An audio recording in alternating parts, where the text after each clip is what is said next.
Assalamualaikum warahmatullahi wabarakatuh. Bismillahi walhamdulillah wassalatu wassalamu ala rasulillah Sayyidina Muhammad ibn Abdullah wa ala alihi wa sahbihi wa mawalah. Rabbi zidna ilma warzuqna fahma, amin Allahumma amin. Allahumma inna nas'aluka ilma ladunni wal mashrab as-safi al-haniya wa hab ya ghani. Allahumma inna nas'aluka ilma ladunni wal mashrab as-safi al-haniya wa hab ya ghani. Allahumma inna nas'aluka ilma ladunni wal mashrab as-safi al-haniya wa hab ya ghani bi rahmatika ya arhamar rahimin. Alhamdulillah, limpahan syukur kita panjatkan kehadrat Allah Subhanahu wa taala atas nikmatnya Allah kumpulkan kita pada hari ini. Masya Allah, luar biasa. Perkumpulan yang menandakan insya Allah kita semua sekarang imannya sudah mulai naik. Ya, tingkatnya orang-orang yang takut sama corona insya Allah makin hari makin berkurang. Ya, untuk apa? Bukan karena kita menantangi penyakit, sekali lagi saya ulang, tapi kita sekarang perlu memperbaiki akidah dan keimanan kita. Ya, 2 tahun dikurungin, jangan 2 tahun, sebulan aja dikurungin.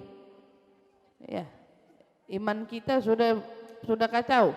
Sebulan dikurungin iman kacau. Ini bukan iman lagi, iman imun. Nah, kan kemarin udah dibilangin, iman imun kacau semuanya. Karena apa? Karena biasanya kita berkegiatan, tahu-tahu kita nggak boleh berkegiatan dan lain sebagainya, itu pasti sangat mempengaruhi kita. Dan ada rasa 2 tahun insya Allah udah cukup ya. Mudah-mudahan kesadaran orang-orang juga untuk kembali memakmurkan majelis taklim semakin tinggi dan semakin banyak insya Allah. Mereka hadir di majelis-majelis kebaikan semata-mata demi apa? Demi mencari ridha Allah Subhanahu wa taala. Amin ya rabbal. Semalam yang ikut kajian adab, kitab adab, insya Allah juga udah paham. Ya, keluar rumah kalau baca doa yang diajari nama Nabi, maka dia selama perjalanan itu dilindungi. Iya kan? Dilindungin. Terus sekarang yang mau ditakutin apa? Kalau iman aja bisa dilindungi sama Allah, apalagi badan sama penyakit. Sekarang kuncinya kadar penyakit yang ditakutin sama kadar iman dan yakin sama Allah harus lebih tinggi iman dan yakin sama Allah. Dimanapun kita berada, mau kita kalau dikasih sakit sama Allah ya sakit. Dan dimanapun kita berada, kewajiban kita adalah menjaga diri dari penyakit. Dimanapun, hari corona atau enggak hari corona. Ada corona atau enggak ada corona, kita wajib jaga diri dari penyakit. Jangan ada corona doang, dimanapun, kapanpun, sehat itu nikmat. Sehat itu nikmat, dan orang yang lagi sehat disuruh sama Nabi jaga, jangan sampai sakit. Kalau udah kekandung sakit, berarti kamu pilihan Allah.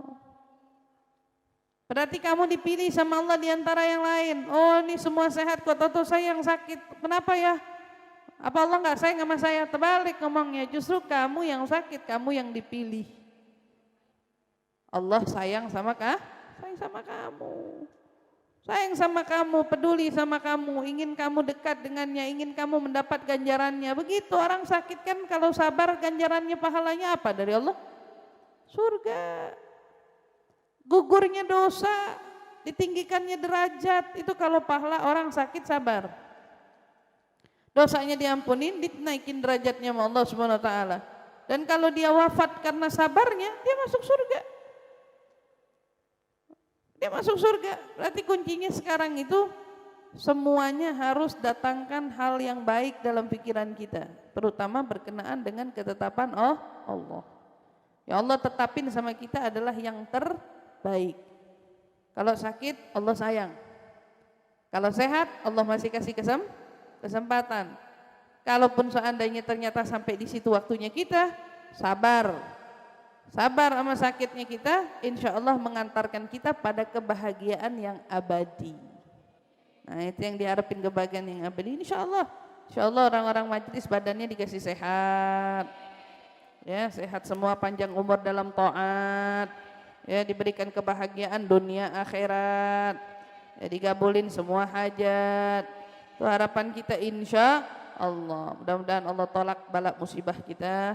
Ya, berkat pembacaan hadrah yang kita baca untuk kita, untuk negeri kita dan seluruh kaum muslimin dimanapun mereka berada.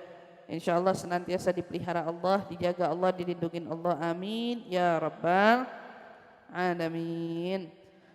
Baik, kita lanjut kajian kita dari kitab Mukasyafatul Qulub. Sebelumnya kita awali dengan doa ta'lim. Bismillahirrahmanirrahim. Nawaitu ta'allum wa ta'lim wa nafa wal intifa wal mudzakarah wa tadhkir wal ifada wal istifada wal hitha ala tamassuk bi kitabillah wa sunnati rasulillah sallallahu alaihi wasallam wa du'a ila al huda wa dilalata ala al khair ibtigha'a mardatihi wa qurbihi wa thawabihi wa husnul khatimah مع اللطف والعافية وصلاح العاقبة برحمتك يا أرحم الراحمين آمين يا رب العالمين ويا مجيب السائلين. بسم الله الرحمن الرحيم. وقال المصنف رحمهم الله ونفعنا به وبعلومه في الدارين آمين. رضي الله عنا وعنكم وعن سائر الأمة أجمعين. ولذا قال صلى الله عليه وسلم إن الله لا ينظر إلى صوركم ولكن ينظر إلى قلوبكم. عن ابن عباس رضي الله عنهما كم من تائب يجيء يوم القيامة يظن أنه تائب وليس بتائب أي لأنه لم يحكم أبواب التوبة من الندم والعزم على عدم العود ورد المظالم لأربابها إن أمكن واستلالهم منها إن تيسروا وإلا أكثر من الاستغفار له ولهم. أسأل الله يرضيهم عنه ونسيان الذنب من أقباه المصائب. فعلى العاقل أن يحاسب نفسه ولا ينسى ذنبه كما قيل يا أيها المذنب المحصي جرائمه لا تنسى ذنبك وذاكر منه ما سلفا وتب إلى الله قبل الموت وانجزرا يا عاصيا واعترف إن كنت معترفا. Baik, kita masih di bab taubah ya, masih ngebahas tentang seputar taubat.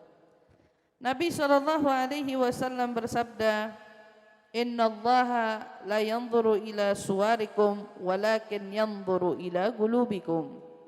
Kata Nabi SAW, sesungguhnya Allah itu enggak mandang luarnya kita. Kadang luarnya kita kelihatan biasa-biasa aja. Ada orang kelihatan di luarnya tenang-tenang aja. Ada orang juga kelihatan dari luarnya biasa-biasa aja, tapi hatinya luar biasa. Dan orang-orang yang kayak gitulah orang-orang yang dinilai sama Allah. Karena kebanyakan manusia pada umumnya peduli sama penampilan. Dia maunya penampilan aja yang cakep, hatinya masa bodoh. Zahirnya sama dia ditata, dirapiin, wah hiasan gak ketinggalan. Kalau pakai apa-apa matching. Warnanya matching, kerudung ungu, tas ungu. Gitu. Kalau dia pakai kerudungnya ungu, tasnya ungu, ya atau yang senada lah, serupa lah. Kayaknya kalau kita biasanya yang saya perhatikan perempuan gitu, kalau mau pakai apa-apa tuh serba dicocokin gitu. Ini cocok nggak ya, cocok nggak ya? Sendalnya tuh kan banyak warna-warni. Pokoknya dicari yang senada dan sesuai. Tapi atal insan itu fitrah nalurinya manusia, mau dilihat bagus. Pengennya dilihatnya rapi. Makanya kalau ada orang yang masa bodoh sama penampilan, itu lain kan daripada yang lain. Ada orang gak peduli sama penampilan, masa bodoh penampilannya mau kecil mau apa. Islam gak ngajarin gitu-gitu amat. Islam tetap ngajarin kita rapi, tapi di atas kerapian ada yang perlu diperhatikan. Nah gitu. Kita disuruh jaga nih zahir kita, penampilan harus rapi, mau ketemu orang biar bisa dihargain diri, gitu ya. Orang datang kemana? Misalnya pergi ke satu tempat, tempatnya muhtaram, tempat yang dihormatin misalnya, tempatnya bagus, tempatnya rapi, intinya jelek, dihargain gak ente? Dihargain. Atau punya duit banyak, nggak dihawil, nggak dipeduliin. Kecuali kamu artis kali, yang udah kenal semuanya, ente mau pakai baju apa juga masa bodoh gitu. Orang kenal sama kamunya gitu. Tapi kalau secara segi penampilannya orang yang nggak rapi nggak dihawil, nggak ditoleh gitu, nggak dicolek. Kan umumnya kayak gitu, Maka dari itu kita sebagai manusia ingat Nabi bilang Allah punya pandangan nggak sama pandangan manusia. Kalau manusia mandangnya penampilan luar, Allah mandangnya yang dalam, yang nggak dilihat sama manusia, yang tertutup, yang orang lain siapapun hatta duduk di sebelah kita, dia nggak pernah tahu bisikan hati kita. Deket sama kita nempel, ini suami istri nyatu, nggak bisa tahu isi hati kita. Ibu-ibu yang pegal sama suaminya ngebatin, suaminya nggak tahu. Enggak, suaminya nggak bisa baca, ini kayaknya bini saya ngebatin nih gitu. Nggak bisa, dia nggak bisa baca. Ibu juga gitu, suami ngebatin sama ibu-ibu. Kata suami, ya Allah mau bilang apa nggak tahu, dia ngebatin tapi nggak bisa ngomong karena dia ngocengnya di hati. Kalau diocehin takutnya nanti repot gitu. Ya, banyak kisah-kisah di dalam Al-Quran, salah satunya kisah-kisah di buku-buku yang saya baca. Tahu nggak? Itu tuh kebanyakan pahala yang dicatat sama ulama, pahala laki sabar sama bini, bukan bini sabar sama laki. Saking banyaknya bini megelin. Tuh. Benar. Jadi Al-Quran itu Allah angkat kisahnya siapa? Nabi Lut. Selain kisah inti daripada kisah Nabi Lut, di situ ada kisahnya istri yang ngebangkang. Kesabarannya Nabi Lut. Nabi Nuh. Di situ kisah Nabi Nuh, kisah umat yang nggak ngedengerin dia, tapi di balik kisah itu ada istri yang gak nurut. Nabi Ayub, di balik ujian yang begitu besar dan dahsyat, ada bini-bininya yang ninggalin dia. Itu ingat. Jadi kita perempuan juga harus sadar diri. Selain kita ngebatin suami misalnya megelin gitu, banyak suami yang ngebatin sama bininya. Tahu nggak? Banyak. Itu fair ya, kita jadi harus sadar. Jadi kalau kita lagi ngerasa sedih, ingat bisa jadi dia juga sedihnya banyak gara-gara kita.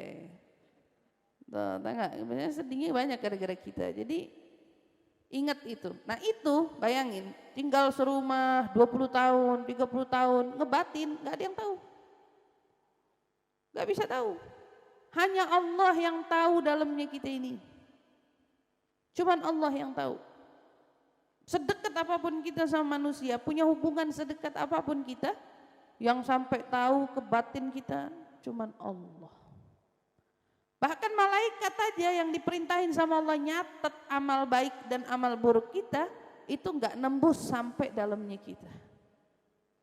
Itu enggak nembus. Makanya berapa banyak ada amal yang diangkat kepada Allah, ya, lewat lolos satu persatu dari pintu-pintu langit. Tapi begitu sampai di langit dan di mana di tempat di situ Allah Subhanahu wa taala menerima amal kita, Allah kemudian berkata apa? Lemparkan amal ini kepada si pelakunya karena dia berbuat bukan karena aku. Allah bilang. Dia berbuat bukan karena saya. Dia ngerjain ini karena ingin dipuji ini. Ingin dikatakan ini. Nah, ini yang disebut dengan keikhlasan. Ikhlas nggak bisa disebut, orang ikhlas tuh nggak ngomong. Kalau ada orang ikhlas ngomong, kagak ikhlas itu tandanya dia nggak ikhlas. Orang bilang ya Allah udah ikhlas begini ngerjain nggak pamrih, ngomong. Orang ikhlas tuh nggak ngomong. Orang ikhlas tuh nggak ngebangkel, orang ikhlas tuh nggak ngungkit. Itu tanda-tanda ringan dari orang ikhlas. Jadi kalau ada orang ikhlas ngebangkel pakai disebut, ya Allah udah segini sabarnya, kurang apa coba. Itu berarti sabarnya nggak ikhlas. Karena masih meminta harapan dari orang itu. Sementara orang yang ikhlas nggak ada harapannya kecuali apapun yang Allah beri. Mukhlis, tulus, kagak ngarep apa-apa. Ya. Nah, mata manusia ketaker, pandangan malaikat ketaker, hanya satu-satunya yang tidak bisa kita tutupi darinya segala hal itu hanya Allah. Kita nggak bisa milih nih, aneh mau yang ini Allah nggak tahu, nggak bisa. Allah tahu. Kita nggak bisa milih kalau yang bagian ini aneh pengen sembunyiin, nggak bisa. Hati kita, suara jeritan batin kita, Allah tahu. Fuad dalamnya Allah tahu. Lebih dalam lagi Allah tahu. Semuanya itu derajat dari hati seluk-beluknya sampai yang terdalam Allah tahu. Allah tahu. Masya Allah tuh. Nah itu yang dilihat sama Allah. Mestinya Kita sebagai seorang hamba tuh nggak hanya fokus penampilan luar. Justru kita harus jadikan diri kita ini malu. Kalau kita begitu peduli sama penampilan luar, lalu gimana dengan penampilan dalam kita? Yang di situ adalah tempatnya Allah yang menciptakan kita, memandang kita, melihat kita, bisikan kita didengar olehnya, diketahui olehnya, difahami bahkan olehnya. Mungkin orang ada yang nyadar nih, kayaknya nih orang nih arah omongan nih ke sini nih, bisa nebak nih. Tapi maksud sesungguhnya nggak ada yang tahu. Yang tahu cuma Allah. Boleh jadi orang nebak benar. Kamu hatinya lagi ngomong begini, boleh jadi benar. Tapi adapun yang sesungguhnya hanya Allah yang tahu. Nah, tugas kita sebagai seorang hamba itu jangan cuma nampilin yang luar saja, yang bagus. Tapi kita juga harus jadiin hati kita ini bagus. Makanya di antara doanya Allahumma ja'al sariratana khairan min alaniyatana wa alaniyatina salihah. Ya Allah, jadiin sarirah batin kami ini lebih baik dari luar kami. Ij'al sariratana khairan min alaniyatana. Yang ketutup sama yang kelihatan lebih cakep yang ketutup. Waj'al alaniyatana salihah. Dan jadiin yang nampak dari kami ini sesuai, sinkron sama yang di dalam. Yang nampak sama yang di dalam salihah, bagus, indah. Ada doa yang lain, Allahumma ya man azharal jamil wa sataral jamil. Ya Rabb, wahai zat yang menampakkan keindahan kami namun menutupi keburukan kami. Allah. Dia nampakin baiknya kita di mata orang dinilai baik, ya Allah. Tapi ternyata hati kita ditutupin sama Allah. Gak diketahui. Hati kita ngomong jelek tentang orang, sama Allah ditutupi. Wa yasabila satar usturna bisitrikal jamil fid darain. Wa ja'al tahta sitir kullama tuhib. Doa-doanya orang soleh enak-enak. Wahai zat yang maha menutupi. Usturna bisitrikal jamil fid darain. Tutup kami ya Allah dengan penutupmu yang bagus. Di mana? Di dunia dan akhirat. Dan jadikan apa yang kau tutup, ini. Jadikan apa yang kau tutup, yang Allah tutup itu kullama tuhib, segala yang kau cinta, bukan segala yang kau benci. Jadi doanya ulama bukan minta ditutupin kejelekan dari sisi perbuatan buruk, tapi justru dari perbuatan amal soleh minta ditutupin. Jadiin apa yang kamu tutup itu ya Allah yang kamu suka, yang kamu redho, yang kamu cinta, subhanallah. Kalau kita minta ditutupin, ngomong sama sebelah sama teman kita, apa kabar, ahlan wa sahlan, yang di belakang kita, gitu ya, gitu. Ada aja tuh ngebatinnya, ada aja tuh ngomongnya, hatinya. Coba kalau seandainya mau Allah dibuka, siapa yang mau berteman sama kita?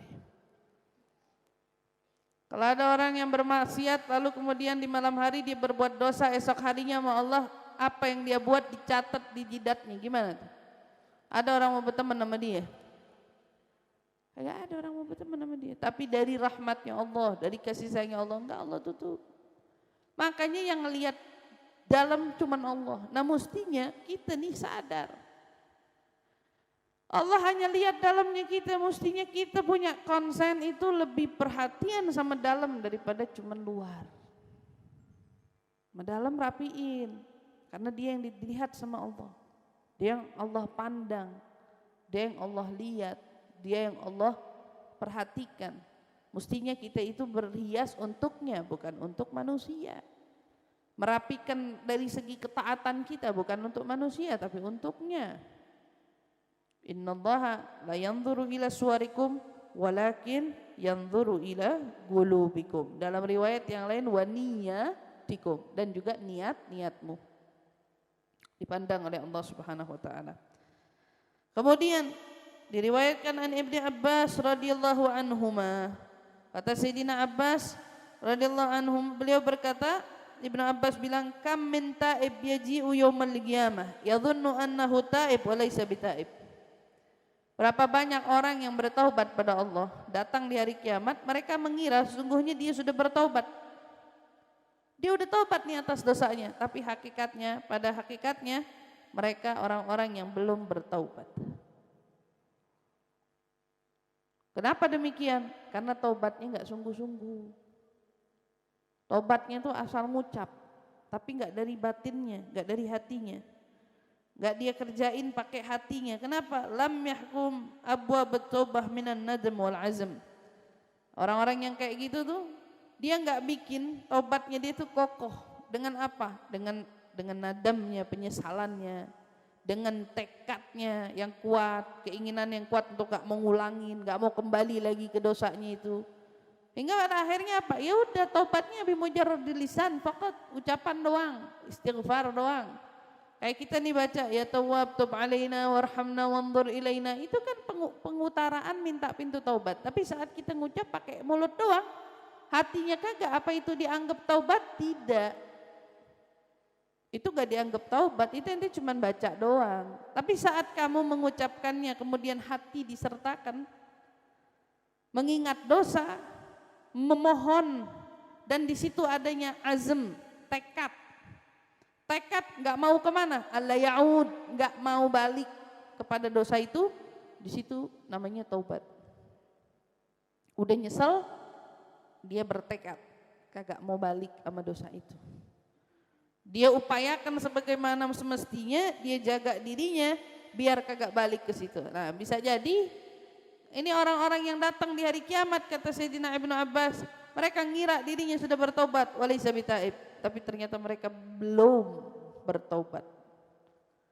Boleh jadi karena taubatnya yang enggak benar, boleh jadi karena saat dia ngelakuin kesalahan, dia itu kagak menuntaskan dari kesalahannya itu. Apa tuntasin? Misal dulu dosanya adalah ngambil haknya orang, bukannya dia bulangin, bukannya dia balikin, bukannya dia minta halalnya, dia kagak kerjain. Padahal dia bisa. Tapi karena malu, gengsi, mendingan enggak usah, minta maaf aja sama Allah. Ya enggak bisa. Ruddal madzalim, balikin kepada orang-orang yang pernah kau zalimi hak-haknya mereka. Penuhi, tunaikan, itu bagian daripada taubat. Kita ingat kisahnya siapa? Di zamannya Imam Hasan al-Basri ada seorang rentenir yang datang ke majelisnya Imam Hasan tujuannya mau nagih utang. Dia rentenir, bukan orang majelis. Suatu ketika dia hadir di majelisnya Imam Hasan al-Basri, itu gara-gara mau nagih utang. Dia datang mau nagih utang. Jadi dia duduk aja di pojokan, orang yang ngutang ini hadir di majelis Imam Hasan. Subhanallah, waktu berlalu, datang saatnya di mana tiba-tiba dia pengen pulangin semua uang yang pernah dia tarik dari sisi riba. Yang dia pernah jadiin itu tuh, orang beli barang sama dia, diduitin sama dia, diutangin, diribain, dia pengen pulangin. Orang rentenir catatannya komplit kan? Catatannya komplit. Apa dia dipulangin satu-satu haknya orang? Dipulangin, nyesel nih ceritanya. Takut sama Allah. Udah berapa tahun lama dia nyesel, dipulangin sampai semua haknya orang yang pernah minjem duitnya dia tuh kemudian dibungain sama dia, diribain, sudah selesai dikembalikan haknya, kembalikan ribanya sama orang-orang yang berhak menerima itu. Besoknya dia meninggal. Ada orang ngadu ke Imam Hasan, saya punya tetangga imam, katanya ngomong. Tetangga saya tuh rentenir. Dia tuh dari dulu udah tahunan kerjaannya ngeribain orang, ya, ngasih itu utang sama orang, tahu-tahu subhanallah berapa hari ini dia pulangin semua haknya orang, lalu kemudian dia wafat. Imam Hasan senyum. Kata Imam Hasan al-Basri bilang, tahu nggak ente kenapa dia bisa begitu? Enggak Imam, ya, suatu ketika dia pernah duduk di majelisnya saya, kata Imam Hasan. Dia duduk di majelis saya, dia duduk di pojokan. Niatnya memang nggak duduk majelis, niatnya cuma mau nagih utang orang, kata Imam Hasan. Imam Hasan wali min auliyaillah, dia tahu orang-orang yang datang niatnya apa, maksudnya batinnya itu kebesit apa. Ada beberapa orang-orang kekasihnya Allah, para wali-walinya yang diberikan izin untuk menyingkap batinnya orang. itu haknya Allah. Imam Hasan bilang, dia datang ke majelis saya lihat dia dari kejauhan, dia datang bukan untuk saya, bukan untuk majelis, bukan untuk Allah, bukan untuk Rasulullah, tapi dia datang mau nagih hutang. Tapi subhanallah, kala itu Allah lagi bagiin rahmat. Itu majelis tuh, pentingnya majelis. Gimana bisa kita hidup nggak pakai majelis? Gimana bisa kita hidup nggak ada majelis? Gimana? Kata Imam Hasan, kala itu Allah lagi bagiin rahmat. Dan rahmatnya itu salah satunya ngena ke dia yang duduk di belakang. Nggak ngapa-ngapain, cuman bengong doang. Dari rahmatnya itu satu kali dia hadir majelis, Allah kasih athar di hatinya, bekas. Yang mengantarkannya pada akhirnya hayatnya meninggal dalam keadaan husnul khatimah. Ruddul madzalim, pulangin haknya orang yang pernah kita zalimin. Nah kalau kita ngerasa kayak gitu, pernah nggak sengaja misalnya keambil hak orang, namanya keluarga kadang-kadang suka repot, ribut, apalah, nggak sengaja nih punya kita, punya dia ngakunya. Kalau ente dikasih kelebihan rezeki sama Allah halalin. Tapi kalau kita yang ternyata sadar jangan kemarin aneh yang terlalu serakah, pulangin, kembaliin, ya. Ngapain kita mau di sini kita kelihatan menang, ternyata di akhirat kita adalah orang-orang yang bakal diadili. Nah orang yang merasa dirinya sudah bertaubat, sudah kayak nggak punya dosa, begitu dia ngerasa di akhirat begitu, kata Ibn Abbas, tahu-tahu di akhirat dia laisa bitaib, dia bukan orang yang dibukain pintu taubat sama Allah. Karena itu tadi masih punya sangkutan. Nah, jadi kita harus jaga, sangkutan tuh mahal. Kalau dosa antara kita sama Allah, Allah Maha Pemaaf, kita udah bahas kemarin. Tapi saat itu berbenturan dengan orang lain, enggak, Allah masih, itu dari bentuk keadilan Allah.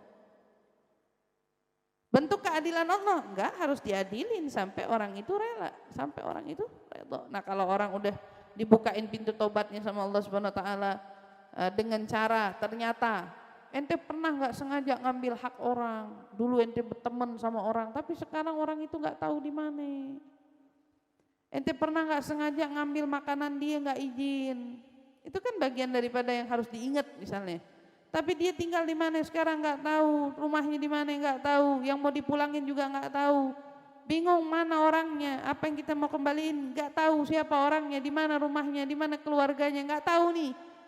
Kalau nggak bisa, di sini disebut, ternyata dia nggak bisa, ente cari dia nggak nemu, nggak bisa minta halalnya.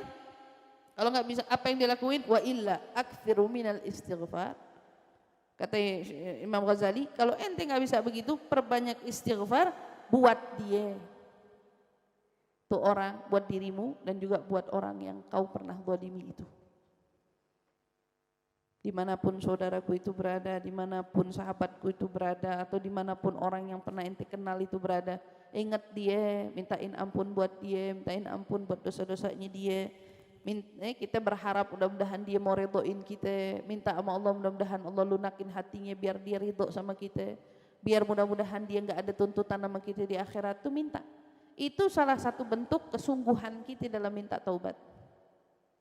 Tapi kalau kita nggak begitu, ya udah dia nggak tahu dianya di mana, habis gimana dong? Harus ada kesungguhan, karena kita yang ngambil haknya. Salah satu bentuk kesungguhan itu ya kayak gini. Asallahu yurdihim anhu wa nisyanu dzam. Nah, mudah-mudahan Allah karuniakan kepada kita ridhonya mereka.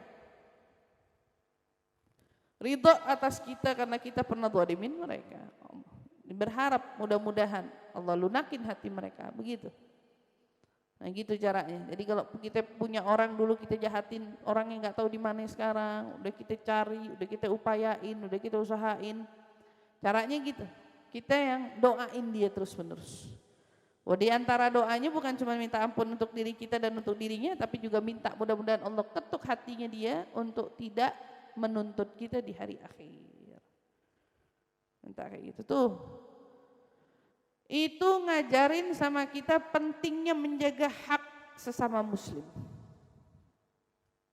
Karena orang yang beriman itu harus selamat dari godaan gangguan kita. Orang muslim gak boleh disakitin sama muslim lainnya. Kata Nabi, al-muslim man salimal muslimuna min lisanihi wa yadihi, kata Nabi. Orang muslim itu yang mana orang muslim lainnya itu menjaga dia dari mana? Menyelamatkan dia dari lisannya dan tangannya. Ente muslim, kamu harus jaga mulutmu sama tanganmu dari ngezolimin muslim lainnya.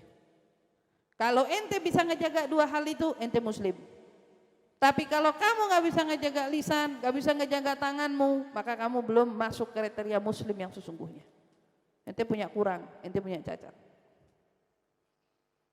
Ya, makanya kita muslim sama muslim, jangan saling mencaci, jangan saling menghina, jangan saling memukul, jangan saling melemparkan pada. Ini kan fitnah akhir zaman.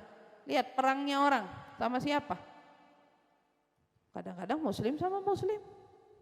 Ribut muslim sama muslim, tetangga aja, saudara aja ribut sama dia dia juga kan ributnya gitu. Muslim sama muslim bukan itu, muslim sama muslim. Jadi nggak berketempatan. Nah, mestinya kalaupun adanya pertikaian itu antara muslim dan kufar, orang kafir yang zalim sama kita, yang jahatin kita. Kalau nggak ada pertikaian sama muslim, nggak ada sebetulnya. Gak ada pertikaian. Jadi kita harus jaga mulut kita dari ngejahatin orang, ngejagain tangan kita dari ngambil haknya orang. Maka itu muslim. Kemudian wa nisyanu dzambi min akbahil masaib fa'alal agil an yuhasib nafsahu wa la yansa dzambuh kama gil. Nah, diingetin lupa sama dosa itu dari min agbahil masahib, dari ujian yang paling buruk, termasuk bencana yang paling parah. Apa itu? Lupa sama dosa. Kalau ada dari kita lupa sama dosa itu wah luar biasa. Jadi kalau ada dari kita yang ingat dosa mulu itu bagus. Ingat dosa bagus, tapi antara nginget dosa takut sama marahnya Allah, takut sama murkanya Allah, disertakan dengan adanya harapan di hati kita kepada Allah. Allah Maha Pemaaf, Allah Maha Penyayang, Allah Maha Pengasih. Itu kudu, karena kita nggak boleh berasangka buruk seutuhnya sama Allah. Allah nggak bakal maafin, nggak boleh. Tapi kita patut was-was, patut takut, patut waspada dari murkanya Allah Subhanahu Wa Taala. Nah jadi kalau nginget dosa itu bagus. Kebayang-bayang masa lalu, Ustazah bagaimana? Ya nggak apa-apa, kenapa? Masih mending kebayang masa lalu, jangan kebayang mantan aja. Nah, kebayang masa lalu nggak apa-apa, jangan kebayang mantan. Ini ngebayangin mantan yang udah nggak guna, ngebayangin orang yang belum jadi pasangannya, gimana coba? Atau ngebayangin mantan bekas suaminya lah, waktu ada diabain, nggak ada diingat. Ini aneh, itu kebodohan. Ya, itu kebodohan. Ngingat masa lalu atas dosa itu anugerah. Karena kalau kita lupa sama dosa itu bencana. Lupa sama dosa bencana. Tapi ingat sama dosa itu anugerah. Ya kalau kita dikasih ingat sama dosa berarti Allah mau kita jadi orang benar. Dikebayang-bayang ingat sama dosa, ya Allah dulu pernah ngelakuin maksiat nih begini, ya Allah dulu pernah. Maka dibilang orang yang berakal, dia itu harus yuhasib nafsah wala yansa dzambah. Dia harus terus introspeksi dirinya.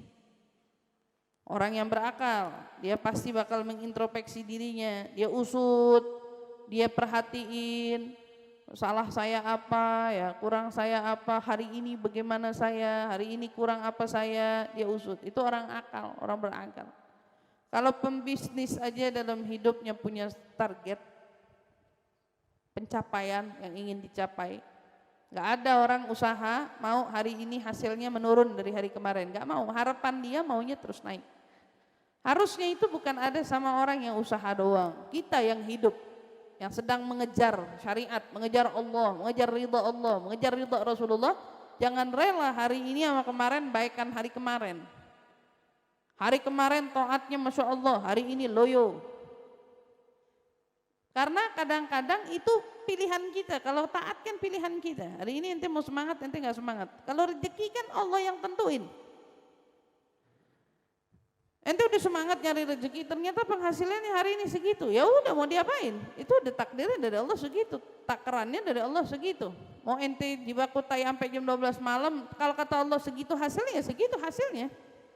Kan udah usaha misalnya gitu. Tapi ada nggak orang dunia ngarep, udah deh kemarin dia dapat 1 juta, hari ini gope aja deh. Ada nggak?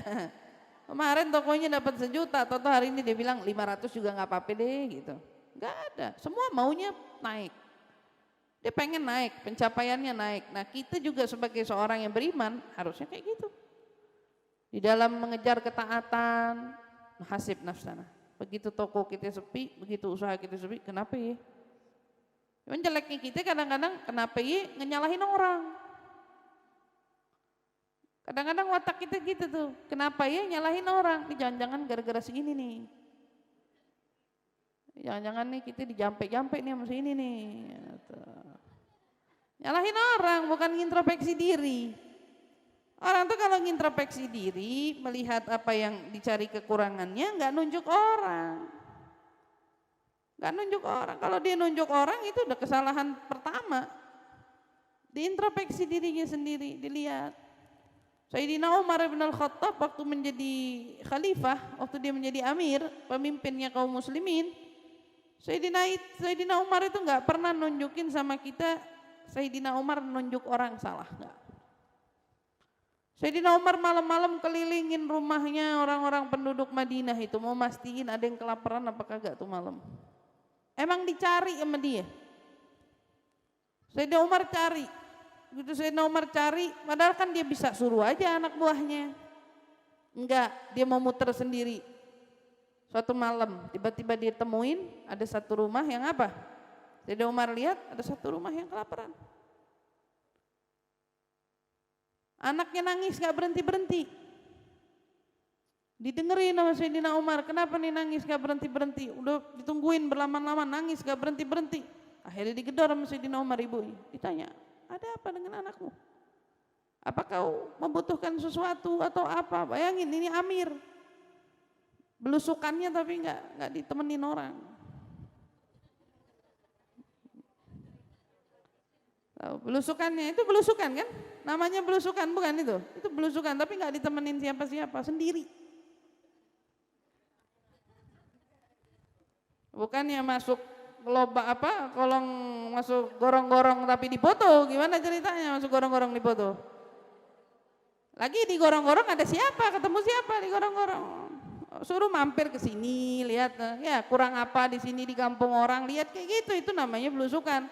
Sayyidina Umar keliling ke ganggang, nggak pakai ditemenin sama ajudan, nggak, padahal dia amir.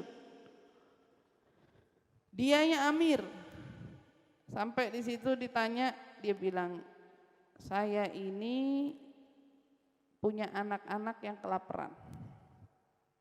Sudah sekian hari nggak makan.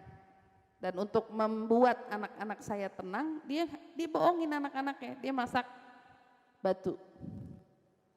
Buat bohongin anaknya doang. Anaknya lihat oh ibunya lagi masak gitu. Padahal cuma mau nidurin aja, sampai dia tertidur udah lupa istilahnya gitu. Bayangin. Nangis sejadi-jadinya Sayyidina Umar. Kata Sayyidina Umar, tunggu di sini. Kata Sayyidina Umar, kenapa ente nggak pernah ke Baitul Mal? Di situ Sayyidina Umar ngebangun kayak rumah untuk kebutuhannya orang-orang kaum muslimin. Yang butuh apa-apa datang aja ke sana. Kalau kayak kita nih sekarang apa ya namanya ya? Hah? Oh, memang bencana aja gitu. Memang dibina, dibangun sama Sayyidina Umar itu untuk kebutuhan rakyat. Ya anggap deh kayak yayasan. Tapi kan kalau yayasan prosedur ruwet ya. Mesti ini, mesti itu. Ente siapa? Ente dari mana gitu. Negara mestinya udah punya catatan sendiri kalau memang betul mau nolong rakyat. Betul apa enggak? Kalau memang betul mau nolong rakyat, Sayyidina Umar memang betul mau nolongin rakyatnya. Jadi begitu dia ketemu ada yang susah, Sayyidina Umar nanya, ente kenapa enggak ke Baitul Mal? Kenapa enggak ngambil gandum di sana, ngambil bahan pokokmu di sana? Dijawab sama si perempuan ini. Selalu di setiap zamannya itu, orang yang enggak paham ada aja. Orang yang enggak ngerti ada aja. Orang yang males juga ada aja, bukannya nggak ada. Nah ini dia bilang, saya nggak kesana karena Amirul Mukminin nggak peduli sama saya. Dijelekin malah Sayyidina Umar ini. Amirul Mukminin nggak peduli sama saya. Kenapa ente nggak kesana? Nggak, saya nggak mau. Hidup saya udah susah. Belum tentu juga di sana saya dapat pertolongan. Udah kayak gitu duluan ngomongnya. Padahal yang kayak gitu bisa jadi karena apa? Ya karena nggak fahamnya dia, karena nggak ngertinya dia. Dari zaman ke zaman sekarang bansos turun. Ada yang dapat, ada yang kagak. Males ah. Padahal dia bisa dapat, tapi dia nggak mau, gitu misalnya kayak gitu. Nah di zaman itu juga seperti itu. Tapi segitunya Sayyidina Umar nggak berhenti sampai di situ, terus mengupayakan barangkali dan ternyata benar. Dia temuin ada rakyatnya kelaparan. Kata Sayyidina Umar, tunggu di sini. Padahal nih perempuan nggak tahu itu Sayyidina Umar bin Khattab. Istilahnya, lari Sayyidina Umar ke Baitul Mal, ketemu sama ajudannya. Digotong gandum, kata ajudannya, ya Amirul Mukminin khalini, biar saya aja yang gotong. Lah, kata Sayyidina Umar, ente mau tanggung dosa aneh di akhirat? Ada rakyat aneh kelaparan, ente mau tanggung dosa aneh di akhirat? Digituin sama Sayyidina Umar. Gak berani, Sayyidina Umar sendiri yang bopong gandumnya. Begitu sampai di rumahnya perempuan itu, dianterin, perempuan itu masak, dia nangis, jadi-jadinya sama Sayyidina Umar dipesenin, besok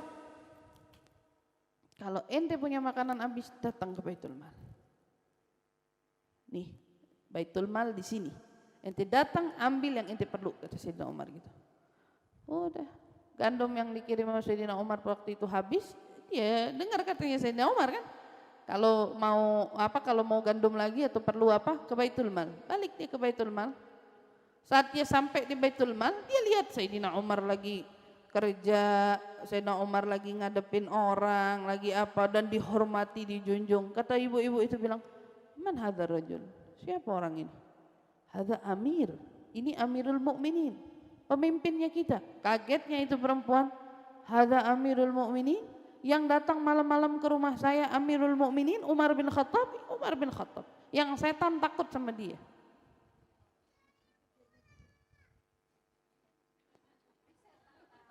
Setan takut sama dia. Tapi Umar takut sama dosa. Kita gimana mau ditakutin setan, sama dosa aja kita nggak takut. Sayyidina Umar takut sama dosa, setan takut sama dia.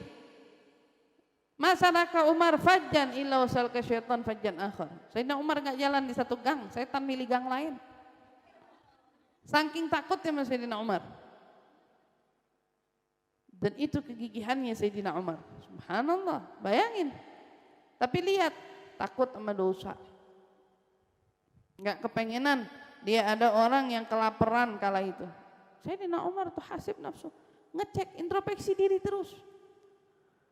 Bahkan Sayyidina Umar itu rela bikin pengumuman, siapa dari kalian yang ngelihat kejelekan saya, beritahu Umar kalau Umar salah. Jika perlu aku upah, akan kuupah kau, kata Sayyidina Umar. Kasih tahu kalau saya salah. Lihat, sudah segitu ditakutinnya sama setan, disegeninnya sama orang, tapi gak takut menerima kekalahan, kesalahan.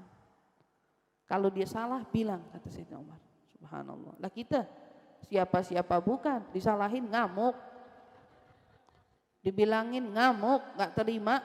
Kata Sayyidina Umar mau bayar orang buat diingetin loh. Makanya kita kalau ketemu teman, sahabat yang ngingetin, emang pahit, emang gak enak, emang gedek, emang peger, tarik nafas yang dalam. Makasih ya, tarik nafas, makasih ya. Ente lagi diobatin itu, kan anak udah bilang, orang kalau hatinya sakit, ya hatinya sakit, kalau dengar nasihat tuh kayak luka yang sakit dikasih obat. Pedih apa kagak? Pedih, begitu. Ya ayyuhal mudhnibul muhsi jaraimahu la tansa dzambaka wa dzkur minhu ma salafa wa tub ila Allahi qabla al-maut wanzajira ya 'asiyan wa'tarif in kunta mu'tarifa. Diingetin, hai orang yang berdosa, kata dia bilang, kita ya ayyuhal mudhnib al-muhsi, yang selalu menghitung kesalahannya.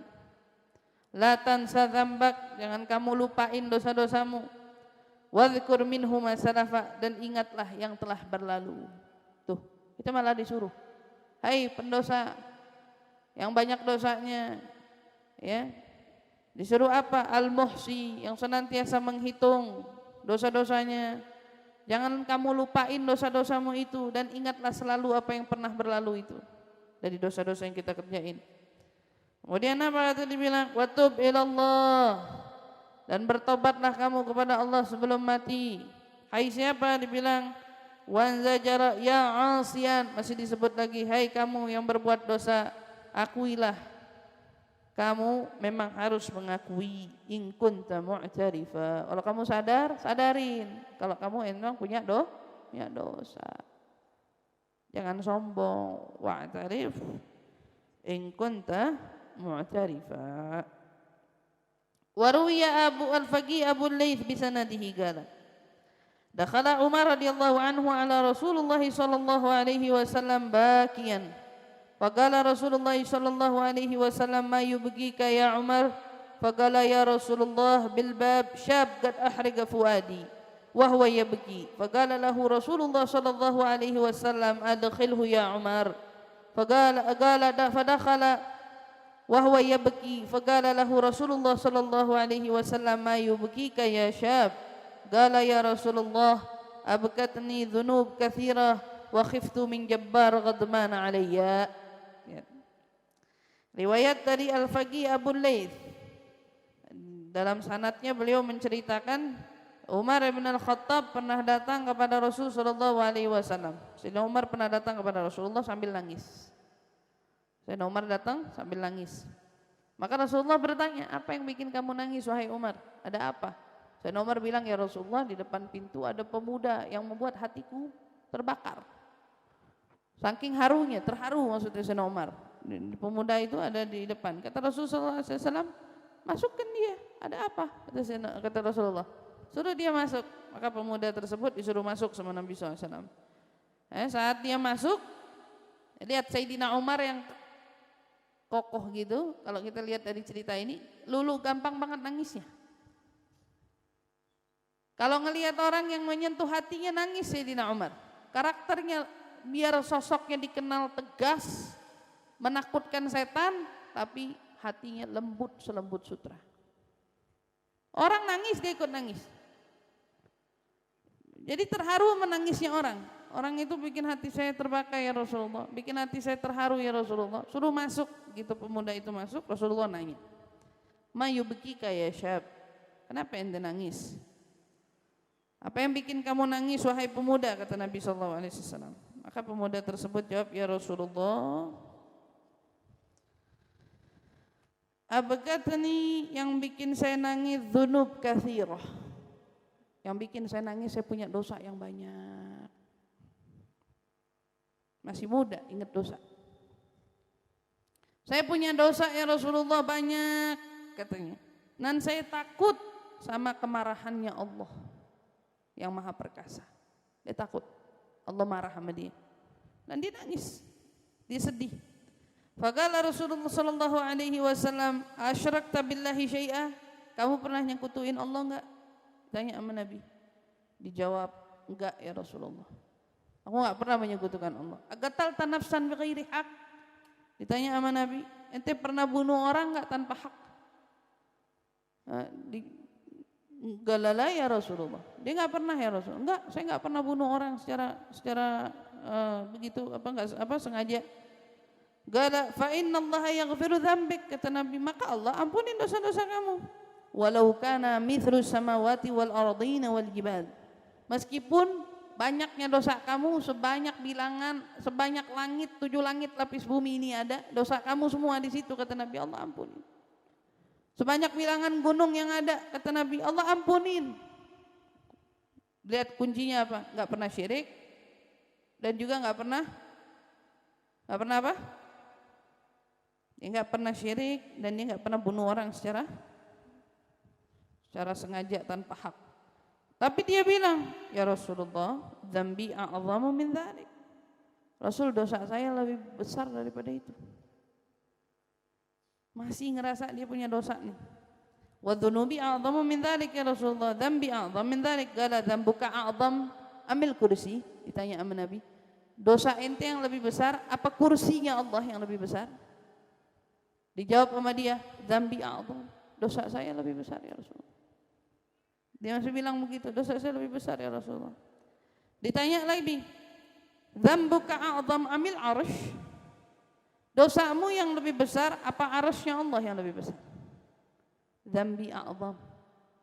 Dia bilang dosa saya lebih besar ya Rasulullah. Kemudian Nabi nanya, dzambuka a'zam am ilahak, dosa kamu yang lebih besar ya atau rahmatnya Allah dan kasih sayang yang lebih besar? Dijawab sama dia, bal a'zam wa ajal, yani afdal. Qala bal a'zam wal ajal. Tapi dia bilang pasti rahmatnya Allah dan kasih sayangnya Allah apa namanya tuh lebih, tapi dosa saya lebih besar lagi ya Rasulullah, lebih banyak lagi. Dijawab sama Nabi, fa innahu la yaghfiru dzambal azim illa rabbul azim. Berarti gak akan ada yang bisa ngapus dosa kamu yang besar itu, yang banyak itu, yang agung itu, kecuali Tuhan yang maha agung. Dibilang sama Nabi, berarti gak ada yang bisa ngapus dosa besar kecuali yang maha besar. Dibilang. Terus kemudian thumma qala lahu Rasul sallallahu alaihi wasallam, akhbirni ayy dzambik, ente buat dosa apa? Ditanya sama Nabi. Qala inni astahi minka ya Rasulullah, saya malu kepadamu ya Rasulullah. Qala bal akhbirni, kata Nabi, sebutin ente ngelakuin apa, dosa apa yang kamu buat? Kata Nabi SAW, kamu harus ceritain sama saya. Akhirnya diceritain nama dia, ya Rasulullah. Ini dia ngomong,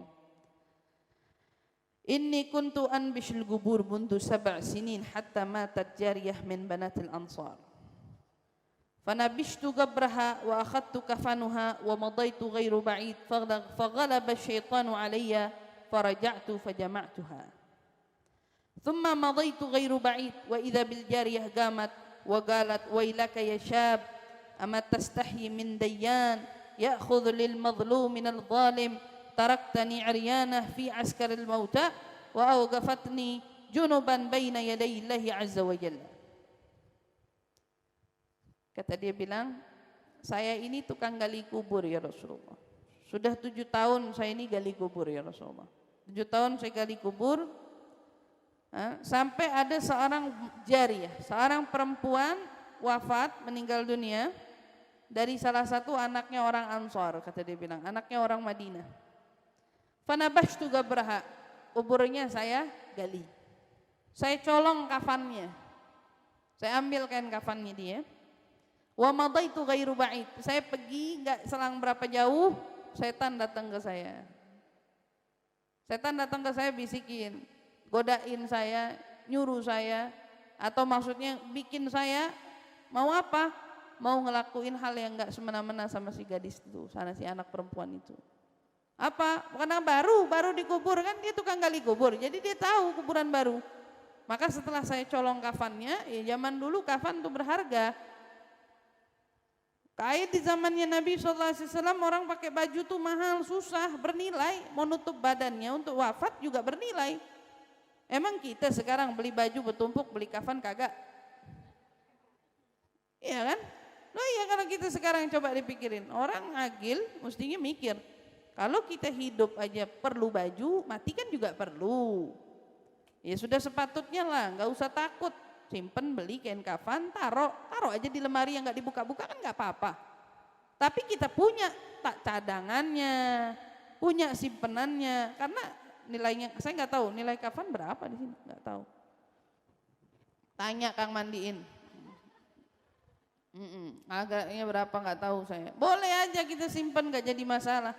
Nah ini orang setelah saya pergi nggak jauh, datang setan, menghasut saya, godain saya, nyuruh saya balik, maka saya pun setubuhi perempuan itu.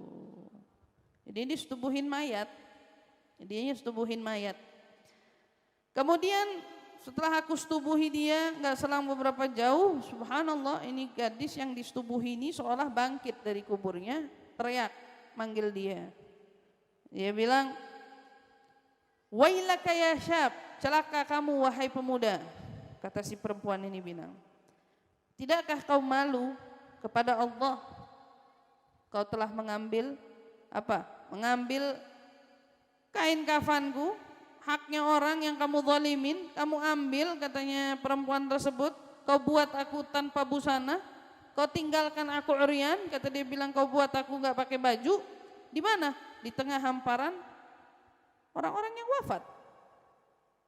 Ente udah colong kafan, bayangin kafan udah diambil, ini orang udah mati, ente buat dia telanjang di depan orang-orang yang mati. Istilahnya, ini perempuan teriak, negor. Kemudian, wa'agaftani junban, dan kamu sudah telanjangin saya, terus kamu setubuhi saya. Terus si perempuan itu bilang, kamu udah telanjangin saya, kamu setubuhin saya. Maka dijawab, apa namanya tuh? Di mana? Di hadapan Allah. Orang di alam kubur udah ngadep Allah, masih bisa dijahatin, masih bisa dizalimin. Oh. Fawathaba Rasulullah sallallahu alaihi wasallam wa huwa yadfa fi gafah wa yaqul ya fasik ma ahwajaka ila an-nar akhrij anni. Fa kharaja syab taiban ila Allah taala 40 lailah. Saat Nabi dengar apa yang dilakuin itu orang, Nabi marah. Sama Nabi dipegang pundaknya, setengah didorong. Nabi bilang, ya fasik. Dipanggil sama Nabi, hei kamu orang fasik. Kata Nabi bilang, apa yang bikin kamu begitu mau masuk neraka? Kata Nabi bilang, kenapa kok bisa setega itu ngelakuin dosa? Kenapa kok bisa sejahat itu? Nah, ibaratnya saat kita ngelakuin dosa itu, kita kayak mau jeblosin diri kita sendiri ke dalam api neraka. Makanya Nabi nanya, mah wajaka ilan nar, kenapa ente kepengen banget masuk ke neraka? Dinegur sama Nabi begitu, sama Nabi akhriju anni, keluar ente dari aneh. Disuruh pergi sama Nabi. Nah, Nabi kecewa, sakit hati benar dengan apa yang dilakuin sama orang tersebut. Maka pemuda itu keluar dengan penuh penyesalan, dia taubat sama Allah. Maka dia bertobat sama Allah kala itu 40 lailah katanya. 40 malam tuh, 40 malam sepanjang malam dia taubat, minta nangis sama Allah Subhanahu wa taala. Falamma tamma lahu 40 lailah rafa'a ra'sahu ila as-sama' wa qala ya ilahi Muhammad wa Adam wa Ibrahim in kunta ghafarta li fa'lam Muhammad sallallahu alaihi wasallam wa ashabihi wa illa fa'arsili naran minas sama' wa ahrigni biha wa najjini min adzabil akhirah. Setelah selesai 40 malam, dia jadikan malam itu malamnya dia menyesal, malamnya dia bertobat sama Allah. Kemudian dia angkat kepalanya ke langit, dia doa, wahai Tuhannya Muhammad, wahai Tuhannya Adam dan Tuhannya Ibrahim, jika engkau menghapus dosa-dosaku, menerima taubatku, ya, dengan apa yang aku lakukan, beritahukan Muhammad dan teman-temannya. Dia bilang, tolong kasih kabar Nabi Muhammad, tolong beritahu sahabat-sahabatnya, katanya dia bilang. Wa illa, kalau kau tidak menerimaku, kata dia bilang, utus api untuk membakarku saat ini juga. Dia bilang, biar aku dibakar di dunia sehingga aku tidak merasakan pedihnya api neraka. Dia bilang gitu. Dia takut banget sama api neraka. Dia khawatir banget sama api neraka. Bayangin orang tuh kalau taubat tuh kayak gini. Takut, kebayang sama api luar biasa, udah kayak api di depan mata. Ketakutannya. Padahal dia masih di dunia lagi. Tapi begitu kekhawatirannya sampai dalamnya. Kalau enggak, ya Rabb, qala fahabata Jibril ala Nabi sallallahu alaihi wasallam wa qala ya Muhammad inna Allah ta'ala yugri'uka salam wa yaqulu laka anta khalaqtal khalq faqala bal huwa alladhi khalaqani wa khalaqahum wa razaqani wa razaqahum. Qala Jibril alaihi salam yaqulu lak Allah anni tubtu ala syab fada'an nabi syab wa basyarahu bi anna Allah taba alaihi. Malaikat Jibril akhirnya kemudian turun kepada Nabi Muhammad SAW. Malaikat Jibril bilang, wahai Muhammad, sungguhnya Allah Tuhanmu mengucapkan salam untukmu. Wa yaqulu laka, berkata kepadamu Allah nanya, yang ciptain makhluk engkau atau aku? Anta khalaqtal khalq, apakah kamu yang ciptain makhluk? Faqala bal huwa walladzi khalaqani wa khalaqahum. Kata Nabi bilang, Allah yang ciptain makhluk, Dia yang ciptain aku dan ciptain semuanya. Dia juga yang memberikan aku rezeki dan memberikan rezeki kepada yang lainnya. Kata Nabi, jawab malaikat Jibril. Maka malaikat Jibril bilang, qala Jibril alaihissalam, yaqulu lakallah ta'ala anni tubtu 'ala syab. Maka Allah Subhanahu wa taala berpesan padamu wahai Muhammad, sungguhnya Allah telah menerima taubatnya pemuda tersebut. Dimaafin sama Allah. Dari rahmatnya Allah. Orang kalau udah sungguh-sungguh minta maaf, dimaafin sama Allah. Wahai Muhammad, aku maafin, kata Allah. Ini tubtu 'ala syab, fada'an nabi syab. Setelah itu Nabi kemudian panggil pemuda tersebut lalu diberikan kabar gembira bahwa Allah telah menghapus dosa-dosa. Dari hadis ini kita lihat luar biasa, Masya Allah. Sebesar apapun dosa yang dibuat oleh orang, keji, kejam, tidak manusiawi bahkan. Kita lihat gali kubur, nyetubuhin mayit, manusiawi apa enggak? Enggak manusiawi. Tapi kalau dia mau kembali kepada Allah, enggak ada yang enggak diampunin sama Allah.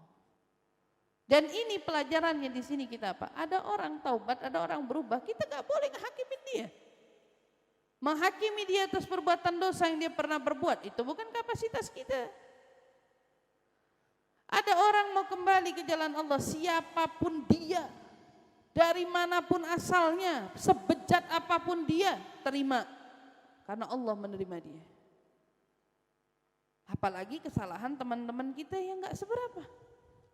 Kesalahan orang di sekitar kita gak seberapa, sudah kita anggap dengan sebelah mata.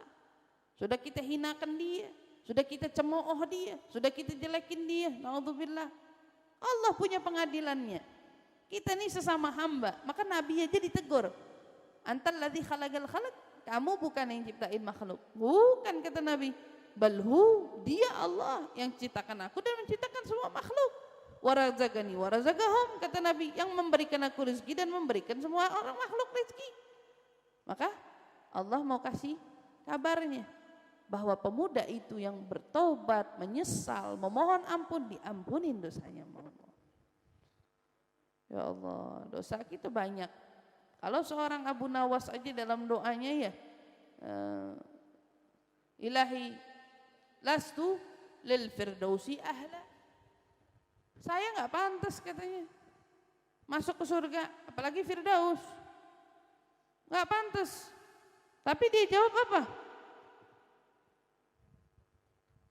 Tapi saya juga nggak berani sama api neraka. Takut. Fahabli taubatan. Minta apa si Abu Nawas? Taubat. Itu doa, mau dipanjatin boleh, apapun itu, segala bentuk doa. Tapi ingat, setiap kita bermunajat, ya, meminta pintu taubat sama Allah, apapun doa yang kita panjatkan, kunci utamanya hadirkan dosanya, ingat dosanya. Lalu azamkan di dalam hati kita, tekadkan, bulatkan di dalam hati kita bahwa saya nggak mau kembali lagi ke sana. Minta perlindungannya sama Allah agar Allah melindungi kita agar tidak pernah kembali lagi ke sana. Mudah-mudahan Allah pelihara, Allah jaga kita semua. Ya, dari segala bentuk kemaksiatan yang mendatangkan murkanya Allah Subhanahu wa taala. Amin ya rabbal alamin wa ya mujibas sa'ilin. Alhamdulillah. Selesai sudah kita pembahasan hari ini. Ini jam berapa? Baik, mudah-mudahan apa yang kita pelajari bermanfaat untuk saya pribadi juga untuk insyaallah semuanya yang hadir. Ya, mudah-mudahan semua langkah-langkah kaki kita hari ini insyaallah membuat kita lebih dimudahkan lagi dalam meraih ampunan Allah, meraih taubatnya Allah Subhanahu wa taala. Ya, mudah-mudahan kita didekatkan oleh Allah selalu dengan orang-orang yang soleh, orang-orang yang baik, yang senantiasa sahabat-sahabat yang baik, ya, yang mengingatkan kita selalu kepada dosa-dosa kita agar kita selalu menjaga diri kita dari murkanya Allah Subhanahu wa taala. Amin ya rabbal alamin wa ya mujibas sa'ilin. Mudah-mudahan Allah berkahi majelis kita selalu, ya, mudah-mudahan setiap yang melangkahkan kakinya ke sini mudah-mudahan selalu dipelihara Allah, dijaga Allah, digabulkan hajatnya oleh Allah Subhanahu wa taala. Mudah-mudahan kembali ke rumahnya masing-masing salimin ghanimin mahfuzin. Dijaga keselamatannya, mendapatkan keberuntungan dari Allah dan mendapatkan perlindungan yang sempurna insyaallah. Amin ya rabbal alamin. Mudah-mudahan yang sudah berlelah-lelah panas-panasan di sana ya Rabb. Mudah-mudahan pahalanya Allah yang balas dengan terhindarnya dari panasnya api akhirat, panasnya teriknya akhirat, insyaallah. Amin ya rabbal alamin. Dan kita semuanya yang hadir ya Rabb, mudah-mudahan majlis kita selalu tercurah keberkahan. Batul beserta Ustaz Zid beserta keluarga besar ya, mudah-mudahan selalu dirahmati Allah, dilindungi Allah, dicintai Allah, dan kita semuanya ya Rabb mudah-mudahan ketemu di minggu depan dalam keadaan sehat walafiat. Ya, kita bacakan suratul Fatihah untuk Nur Hasanah agar dilancarkan persalinannya dan insyaallah anaknya menjadi anak yang saleh ataupun salehah insyaallah. Amin ya rabbal alamin. Dan kita juga doakan biniyatin syifa untuk Ibu Ida. Mudah-mudahan Allah angkat penyakitnya, Allah berikan kesembuhan yang sempurna untuknya. Kita bacakan dulu suratul Fatihah biniyatin syifa. Bismillahirrahmanirrahim. Allahumma rabban nas adhibil bas isya anta syafi wa afi antal muafi la shifa illa shifauka shifaan la yughadiru saqaman wala alama. Ya kafi ya wafi ya hamid ya majid irfa' anna wa anhum kulla ta'bin shadid waqfina waqfihum min al-hadd wal hadid wal maradi shadid wal jaysh al-adid waj'alna nuran min nurik wa 'izzan min 'izzik wa nasran min nasrik wa bahan min bahaik wa 'atan min 'ataik wa hirasatan min hirasatik wa ta'idan min ta'idik ya dzal jalali wal ikram wal mawahib bil idham as'aluka an takfina wa takfihu min syarri kulli dhi syarr innaka antallahu khaliqul akbar. Sallallahu alaihi sayyidina Muhammadin wa ala alihi wa sahbihi wasallam bi sirril Fatihah. أعوذ بالله من الشيطان الرجيم. بسم الله الرحمن الرحيم. الحمد لله رب العالمين الرحمن الرحيم مالك يوم الدين إياك نعبد وإياك نستعين اهدنا الصراط المستقيم صراط الذين أنعمت عليهم غير المغضوب عليهم ولا الضالين آمين آمين يا رب العالمين ويا مجيب السائلين. Kita bacakan suratul Fatihah lagi biniyatis sahalah wal jamalah untuk yang akan melakukan persalinan. Mudah-mudahan Allah berikan kemudahan dan semua hajat-hajat kita, urusan kita ya, mudah-mudahan diberikan kemudahan Allah Subhanahu wa taala. Hadhihi niyya wa ala kulli niyatin salihah wa ala kulli zaman ila hadratin nabi al-Fatihah.